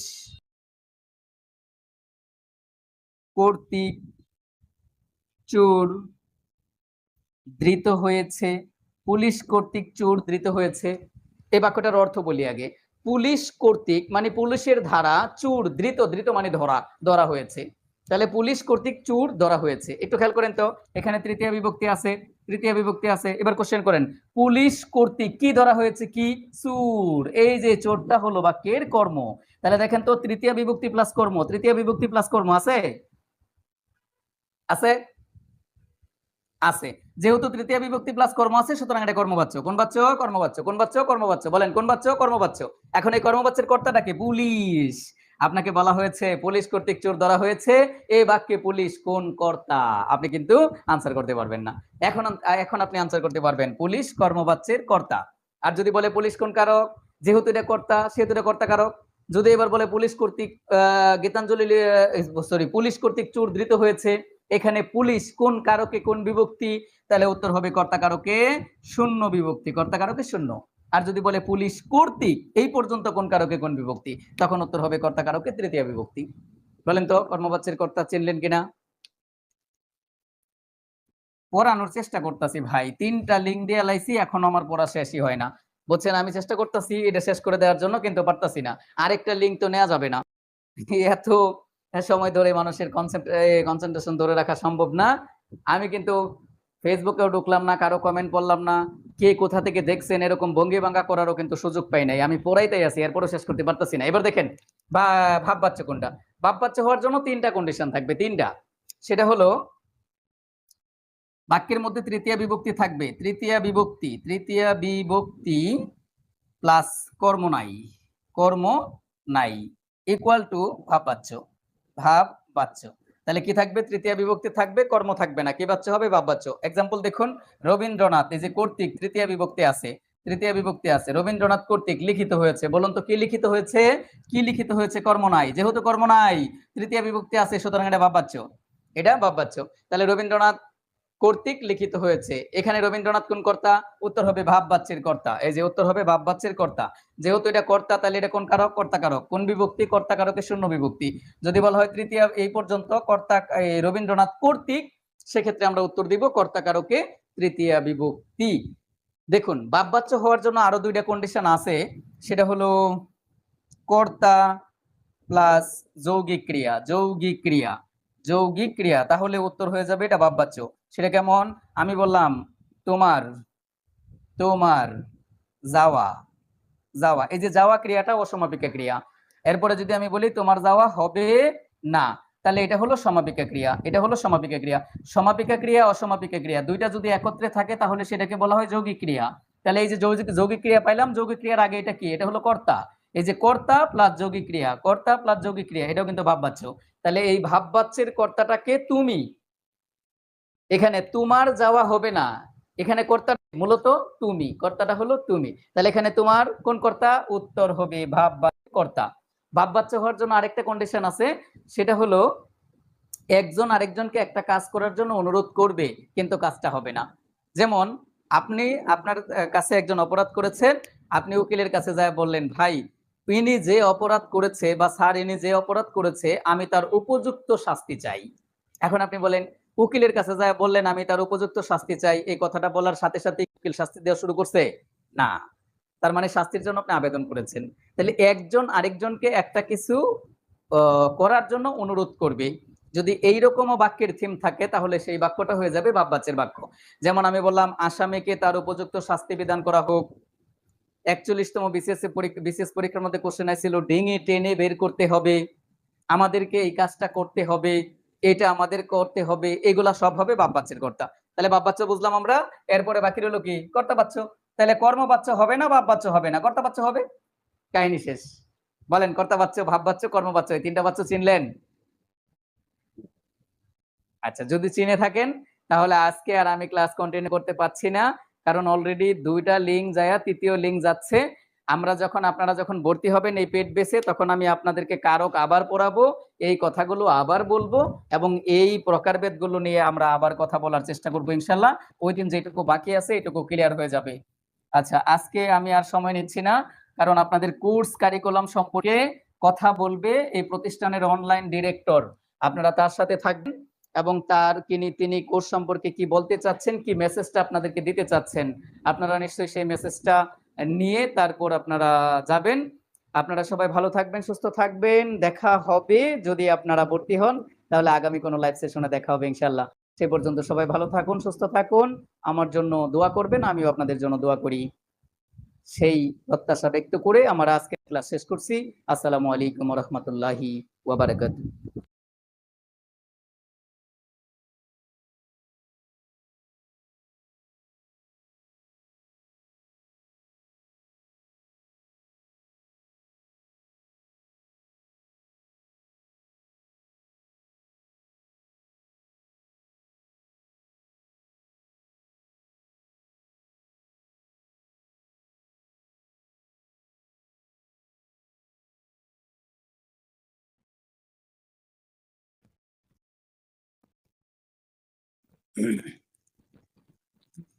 হ্যালো, আসসালামু আলাইকুম।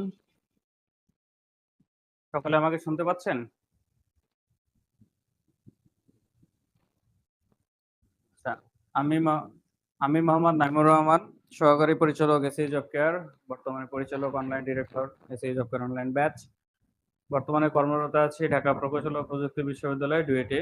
আমি সম্পূর্ণ কোর্সটা জুড়ে আপনাদের সাথে কোর্স কন্ডাক্ট করব। কোর্সের কি কি থাকবে, কোর্সে কখন কোন ক্লাস ঢুকবে, কোন টিচার নেবে, কোর্সের video section, course fee, individual সবকিছু আমার সাথে আপনাদের কন্ডাক্ট হবে। তো প্রথমেই আমি কোর্স বিষয়ে আপনাদেরকে কিছু বিস্তারিত তথ্য দিয়ে নেই। এর পরবর্তীতে আমি আপনাদের থেকে প্রশ্ন নিব এবং সেই প্রশ্নগুলোর উত্তর করার চেষ্টা করবো ইনশাল্লাহ। আপনারা বর্তমানে আজকে যে লাইভ সেশনটায় অংশগ্রহণ করেছেন, এটা হচ্ছে আমাদের এসএ জব কেয়ার অনলাইন ব্যাচের 14তম ত্রিপুলি অনলাইন ব্যাচ। এই ব্যাচটাতে সম্পূর্ণ নন এবং ডিপার্টমেন্ট দুইটা পার্টি একদম বেসিক টু অ্যাডভান্স লেভেল পর্যন্ত আমরা শেষ করব, যেখানে দেখা যাচ্ছে আমরা প্রত্যেকটা ম্যাথ পার্ট বলেন বা থিওরি পার্ট বলেন আমরা 80% ক্লাসে কভার করে দিই, যার জন্য আমাদের টোটাল ক্লাস সংখ্যা বরাদ্দ থাকবে হচ্ছে 420 প্লাস, যেটা বাংলাদেশে একমাত্র আমাদেরই যে এত সংখ্যক ক্লাস আমরা দিয়ে থাকি লাইভ সেশনে, যেটা অন্য কোনো প্রতিষ্ঠানেই হয়তো আপনারা পাবেন না। আমরা শুধুমাত্র স্টুডেন্টদেরকে সেবা প্রদান করার জন্য মূলত এই কোর্সটা চালু রাখা আমাদের, কারণ আপনারা অলরেডি সবাই অবগত আছেন যে আমাদের অফলাইনে আমরা দীর্ঘ 10 বছর যাবৎ এই প্রতিষ্ঠান পরিচালনা করে আসছি এবং পাশাপাশি সফলতার সহিত আমরা এবং সুনামের সহিত আমরা সারা বাংলাদেশে একটা সবার মধ্যে আছে যে এসএ জব কেয়ার নামে একটা প্রতিষ্ঠান আছে যারা ডিপ্লোমা ইঞ্জিনিয়ারদের জব কোচিং করিয়ে থাকে। তো মূলত আমাদের অনলাইন ব্যাচটা এরকমই একটা প্ল্যাটফর্ম যেখান থেকে আমরা হচ্ছে অলাভজনক, মানে আমরা এখান থেকে কোনো লাভ নেই না, শুধুমাত্র যে সকল বঞ্চিত স্টুডেন্টরা গাজীপুরে আসতে পারে না, সরাসরি সশরীরে ক্লাস করতে পারে না, বিভিন্ন প্রতিকূলতার মধ্যেও তাদের সুপ্ত ইচ্ছা যে তারা একজন সরকারি চাকরিজীবী হিসেবে নিজেকে সমাজে তুলে ধরবে, সেই রকম স্টুডেন্টকে উঠায় নিয়ে আসার জন্য মূলত আমাদের এই কোর্সটা রানিং রাখা হয়েছে।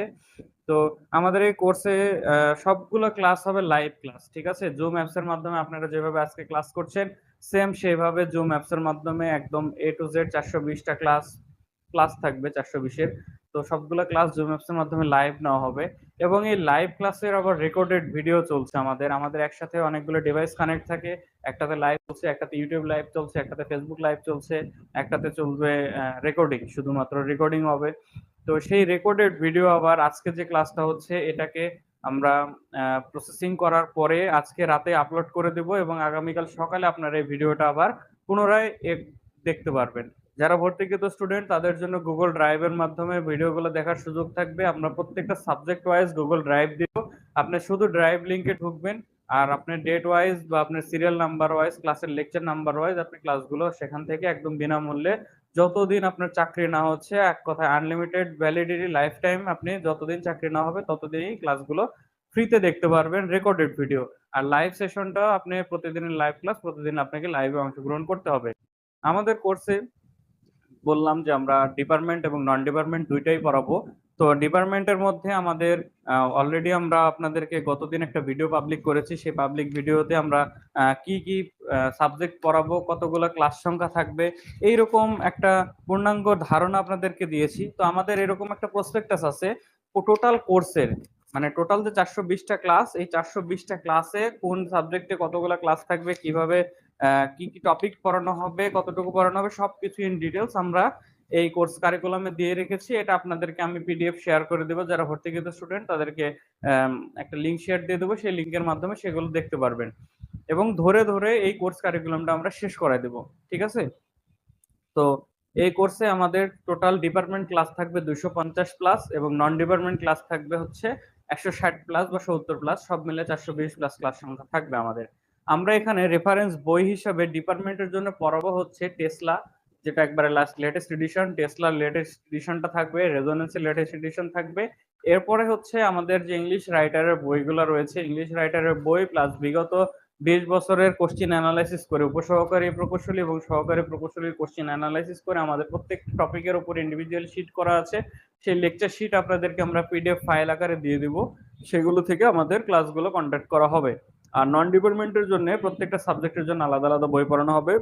বাংলার জন্য আপনারা ইতিমধ্যে বাংলা যারা ক্লাস করলেন আমাদের রোকন স্যারের একটা রাইট করা বই রয়েছে, সেটা হচ্ছে দীপ্তিমান বাংলা ব্যাকরণ ও সাহিত্য। এটা বাংলাদেশের বর্তমান বাজারে একটা অনেক অত্যাধুনিক এবং আপডেট বই। এই বইয়ের আপনারা চাইলে সংগ্রহ করে এই বই থেকে পড়তে পারেন। আপনারা যদি আরো কারো কাছে কোনো বই থাকে দীপ্তিমান বাংলা বাদে, অগ্রদূত বা জর্জ এমপিপি বা যে কোনো বই থাকলে আপনারা সেটা থেকেও পড়তে পারেন, সেটা আপনাদের একান্ত ব্যক্তিগত ইচ্ছা। কোচিং এই ক্ষেত্রে কোনো প্রেশার আপনাকে প্রয়োগ করবে না। ইংলিশের জন্য থাকবে ইংলিশ ফর কম্পিটিটিভ এক্সাম এবং মাস্টার, এই দুইটা বইয়ের যে কোনো একটা বই আপনি সংগ্রহ করে আপনি ক্লাসগুলো করতে পারবেন সেখান থেকে। আর পাশাপাশি প্রয়োজনীয় যে লেকচার শিট দরকার সেগুলো আমরা আপনাদেরকে দিয়ে দেবো। ম্যাথের জন্য থাকবে হচ্ছে খায়রুল বেসিক ম্যাথ এবং শাইন বেসিক ম্যাথ, যে কোনো একটা বই বেস বই হিসেবে থাকবে। আর অ্যাডভান্স লেভেলের ম্যাথ করার জন্য থাকবে হচ্ছে ইন্ডিয়ান বিক্স, যেটা আপনারা সংগ্রহ করলে করতে পারেন। আদারওয়াইজ আমাদের যা যা এক্সট্রা লাগবে এগুলো আমরা আপনাদেরকে ক্লাসে করাই দেবো সেই বই থেকে। আর সাধারণ জ্ঞানের জন্য আমাদের সাধারণ জ্ঞানের টিচারের একটা লেকচার শিট রয়েছে, সেই লেকচার শিট থাকবে।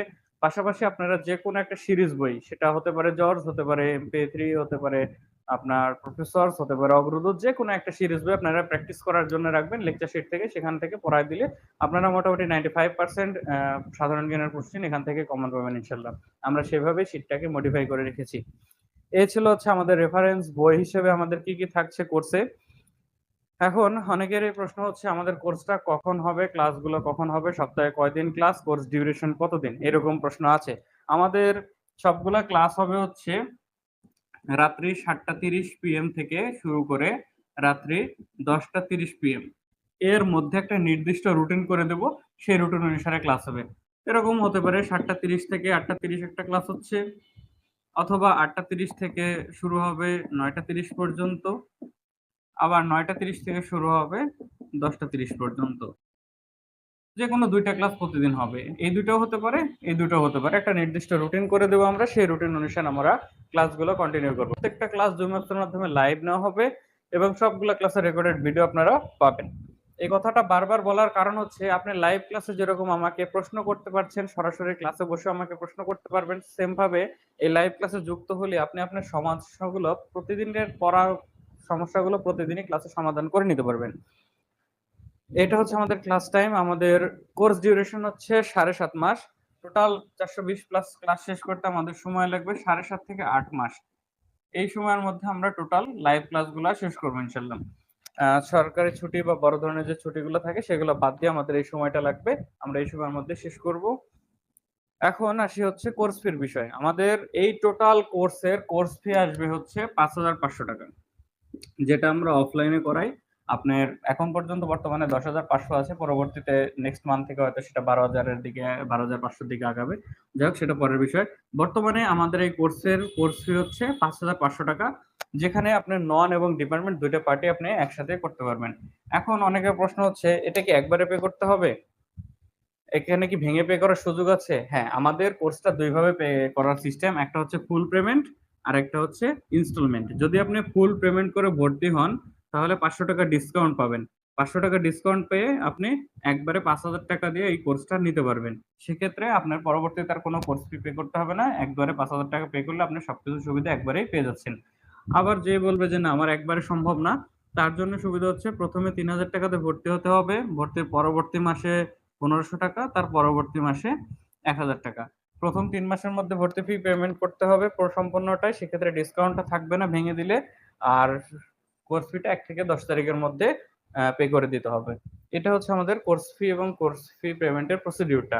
এখন অনেকে বলবে যে না আমার শুধুমাত্র ডিপার্টমেন্ট কোর্স প্রয়োজন, আমি শুধু ডিপার্টমেন্ট নেব। শুধু ডিপার্টমেন্ট কোর্স নিলে তার জন্য কোর্স ফি হচ্ছে 4,500 টাকা, একবারে এককালীন পে করে কোর্সটা নিতে হবে। আবার যদি বলে শুধু নন করব, যারা ইলেকট্রিক্যাল ইলেকট্রনিক্স বাদে অন্যান্য ডিপার্টমেন্টের আছেন তারা চাইলেও শুধু নন কোর্সটাতে ভর্তি হতে পারবেন, তাদের জন্য কোর্স ফি হচ্ছে 3,500 টাকা, এককালীন পে করে আপনি কোর্সটা নিতে পারবেন। এই ছিল মূলত আমাদের কোর্স বিষয়ে সম্পূর্ণ বিস্তারিত। আমি এখানে আমার হোয়াটসঅ্যাপ নাম্বারটা আপনাদেরকে লিখে দিচ্ছি। যদি আপনাদের আরো কোনো বিস্তারিত জানার প্রয়োজন থাকে আপনারা সরাসরি আমাকে হোয়াটসঅ্যাপে নক করতে পারবেন। সেক্ষেত্রে আমি আপনাদেরকে ওখান থেকে ডিটেলস দিয়ে দেবো বা রিপ্লাই করে দেবো। আর যদি আপনাদের এখন কোনো মনে প্রশ্ন থাকে বা জানার থাকে আপনারা সরাসরি আমাকে প্রশ্ন করতে পারবেন, আমি আপনাদের প্রশ্ন শুনতে পাবো, আপনাদের মেসেজ করতে হবে না, সরাসরি আনমিউট করে মুখে প্রশ্ন করুন, আমি আপনাদেরকে রিপ্লাই করে দেবো।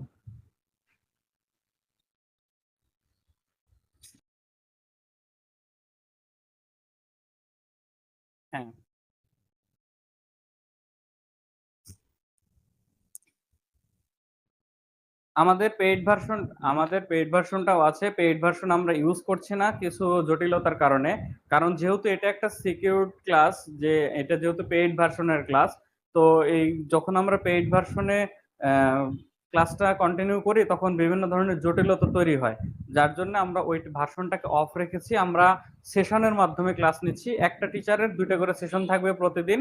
আপনাকে ২ বার করে প্রতিদিন জয়েন করতে হবে। সেক্ষেত্রে দেখা যাচ্ছে যে একটা মানুষ যখন টানা কথা বলতে থাকে ৩০ মিনিট পরে তারও ২-১ মিনিট ব্রেক হয়।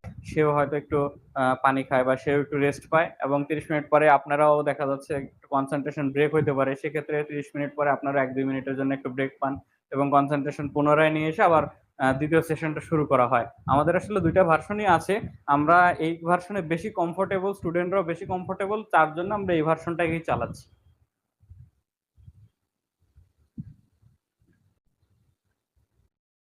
হ্যাঁ।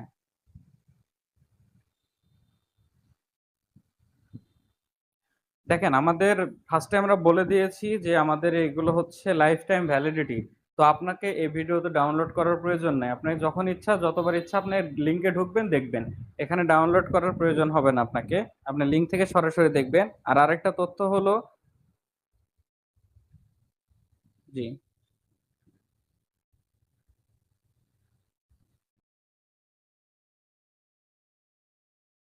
আসলে ডাউনলোডের বিষয়টা হচ্ছে আপনি ডাউনলোড করে দেখতে পারবেন না। কারণ এগুলো প্রাইভেট ভিডিও তো আপনি এক্সপায়ার হয়ে যাবে ভিডিওগুলো। আর আরেকটা বিষয় হলো যে আমাদের কোর্সগুলা কিন্তু সবসময় চলমান আছে। তো আপনারা জানেন যে বর্তমান আ এই যে পরিবেশ, এই পরিবেশে আসলে প্রতিদিন সিলেবাস চেঞ্জ হচ্ছে। তো আমাদের ভিডিওগুলা কিন্তু প্রতিনিয়তই আমরা আপডেট করি। তো আপনি দেখা যাচ্ছে আজকে একটা ভিডিও ডাউনলোড করে রাখলেন, ২ মাস পরে যেয়ে সেই ভিডিওটা আপডেট করে ফেলছি। তখন কিন্তু আপনি আপডেট ভার্সনটা আর পাবেন না, ডাউনলোড করা থাকলে। তো আর Google Drive থেকে দেখলে কিন্তু আপনি আপডেট ভার্সনটা পাবেন। ঠিক আছে? তো এইজন্য আমরা প্রেফার করি সবসময় যে আপনারা সবসময় লিংকে ঢুকে নতুন ভিডিওগুলাই দেখবেন। তাহলে আপনার সিলেবাস আপডেট থাকবে।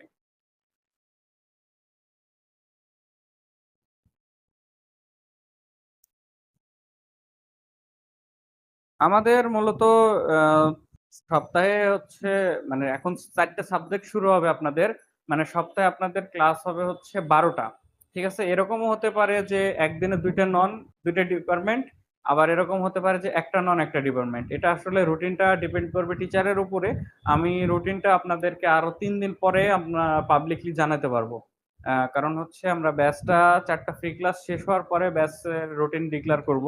তখন আমি বলতে পারবো যে আপনার হচ্ছে যে একই দিনে কি নন ডিপার্টমেন্ট ২ টাই পড়বে কিনা। তবে সম্ভাবনা আছে এরকম যে আপনার একই দিনে একটা নন ক্লাস, একটা ডিপার্টমেন্ট ক্লাস এরকম পড়তে পারে। তবে আপনি ধরে নেন যে আপনার একদিনে ২ টা ডিপার্টমেন্ট হবে। দেখা যাচ্ছে শনি, সোম, বুধ যদি আপনার ২ টা ডিপার্টমেন্ট হয়, রবি, মঙ্গল, বৃহস্পতি ২ টা নন হবে। এরকম আপনি ধরে নেন। আর যদি আপনারা চান যে না আমাদের একদিনে একটা নন, একটা ডিপার্টমেন্ট দেন, এরকম দিলে আমরা সেভাবে রুটিন সাজায় দেব। একটা নন, একটা ডিপার্টমেন্ট।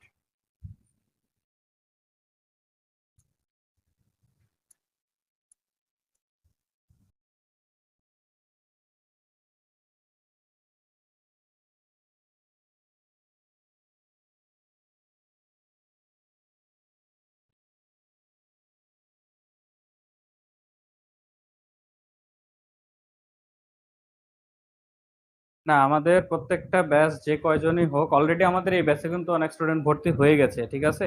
আজকে হচ্ছে ফেসবুকের সমস্যার কারণে হয়তো আপনারাও জানেন যে অনেকের ফেসবুক লগ আউট হয়ে গেছে। আমাদের কিন্তু ফেসবুকে লাইভ সেশন চলার কথা।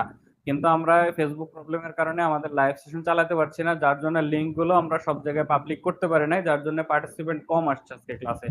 আ আমাদের যদি ২ জন স্টুডেন্টও হয় আমরা ব্যাচ কন্টিনিউ করে যাব। সমস্যা নাই। আমরা তো আপনাদেরকে ফার্স্টেই বলছি এটা আমাদের সেবামূলক প্রতিষ্ঠান হিসেবে চলবে। আমাদের এখানে ব্যাচ ড্যামেজ হওয়ার কোনো রেকর্ড আজ পর্যন্ত নাই। সেটা অফলাইন বা অনলাইন কোনটাতেই নাই। আমরা যে কয়জন হবে সেই কয়জনকে নিয়ে ব্যাচ কন্টিনিউ করব। ঠিক আছে? হ্যাঁ, আপনি আমাদের এসি সফটওয়্যারের যে ফেসবুক পেজ এবং ফেসবুক গ্রুপ আছে, আপনি সেখানে দেখলেই বুঝতে পারবেন যে আমাদের চাকরি কতজনের হয়েছে।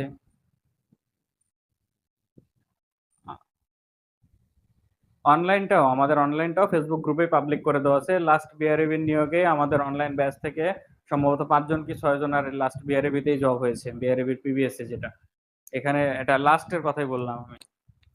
এরকম সবসময় হচ্ছে।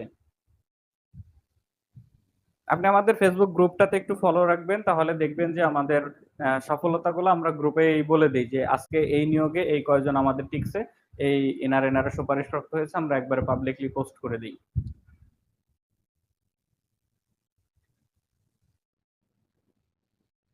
আর কারো যদি কোনো কোশ্চেন জানার থাকে আমাকে কোশ্চেন করতে পারেন, আমি আপনাদেরকে উত্তর করার চেষ্টা করব। আর যদি কারো কোনো কোশ্চেন জানার না থাকে তাহলে আগামীকালকের লাইভ সেশনের আমন্ত্রণ জানিয়ে আমি কোর্সটা আজকের ক্লাসটা শেষ করতে যাচ্ছি।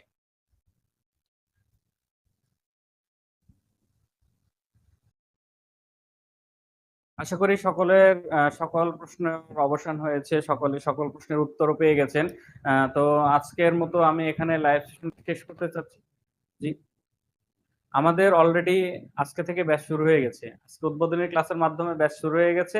যারা ভর্তিকৃত স্টুডেন্ট তাদের জন্য পেইড ক্লাস, যারা ফ্রি ক্লাস দেখার জন্য এসেছেন বিভিন্ন লিঙ্ক থেকে, তাদের জন্য ফ্রি ক্লাস চলছে। অলরেডি আমাদের ব্যাচ আজকে স্টার্ট হয়ে গেল।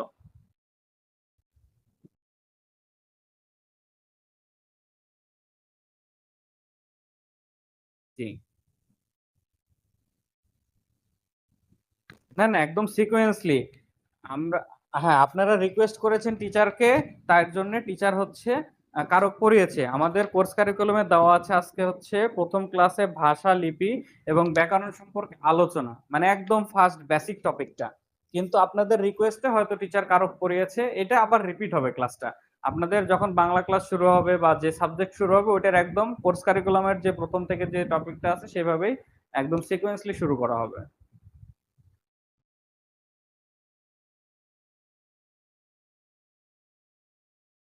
আর কারো কোনো কোশ্চেন আছে ভাই? জি,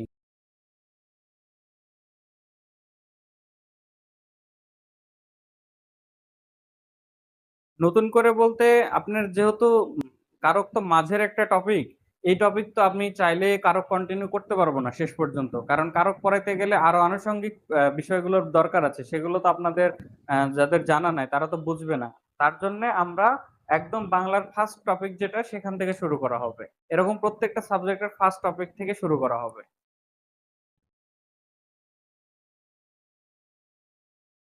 যারা অ্যাডমিশন নিতে চাচ্ছেন আপনারা প্রয়োজনে আরো একটা ফ্রি ক্লাস করেন, বা আপনারা যে 4টা শেষ ফ্রি ক্লাস আছে সেই ক্লাসগুলো করেন, তাহলে আমাদের সম্পর্কে আপনাদের হয়তো আইডিয়া আসবে।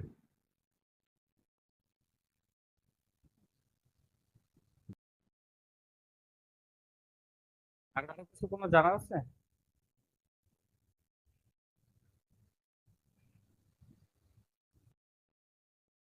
আপনাদের মনে হয় সকল প্রশ্ন শেষ হয়েছে? তো সকলকে আগামীকালকে শনিবার রাত্রি 8:30 সেম টাইমে সেম ভাবে লিংক দেওয়া হবে। আপনারা আগামীকালকের ফ্রি ক্লাসে অংশগ্রহণের আমন্ত্রণ জানিয়ে আমি মোহাম্মদ নাইমুর রহমান এখানেই শেষ করছি আজকের ক্লাস। সকলে ভালো থাকবেন, সুস্থ থাকবেন, এবং আপনাদের পরিচিত যারা অনলাইনের মাধ্যমে জব কোচিং করতে ইচ্ছুক তারা যদি এরকম কোনো পার্সন থাকে তাহলে আমাদের এই গ্রুপে এড করে দিতে পারেন, অথবা আমার এই নাম্বারটা দিয়ে আমার সাথে যোগাযোগ করতে পারেন। আপনারা 4টা ফ্রি ক্লাস আছে, 4টা ফ্রি ক্লাস করেন। 4টা ফ্রি ক্লাস করার পরে যদি মনে হয় যে না আপনার জন্য এই কোর্সটা ঠিক আছে, আপনি এই কোর্সটা কমপ্লিট করলে আপনি উপকৃত হবেন বা নিজেকে চাকরির প্রিপারেশন আগিয়ে নিতে পারবেন, তাহলে আমাদের সাথে কন্ট্যাক্ট করে কোর্সটাকে আপনি আহ, নিতে পারবেন। তো সকলে ভালো থাকবেন, সুস্থ থাকবেন। আগামীকালকে লাইভ সেশনে আবারও আমন্ত্রণ। আগামীকালকে আবারও দেখা হচ্ছে আপনাদের সাথে। এই পর্যন্ত সকলের জন্য দোয়া এবং শুভকামনা। আজকের মতো এখানে শেষ করছি। আসসালামু আলাইকুম।